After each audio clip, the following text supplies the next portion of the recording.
কাশফুল বাংলাদেশের প্রাকৃতিক সৌন্দর্যের অন্যতম প্রতীক। শরৎকালে নদীর পাড়ে বা খেলার মাঠে সাদা কাশফুলের সমাহার এক অপরূপ দৃশ্য তৈরি করে।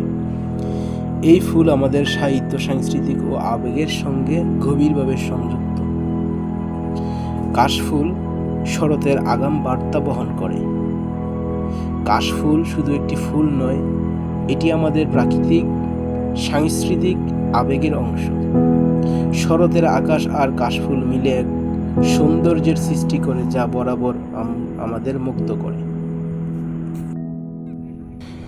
আজকে আমরা এসেছি নারায়ণগঞ্জ সোনারগাঁয়ের ভাটিবন্দর গ্রামে, মেঘনা নদীর তীরে শরৎ উপলক্ষে কাশফুলের সমাহারে। আমরা আজকে আপনাদের এখান থেকে দেখানোর চেষ্টা করব কাশফুলের বাগান।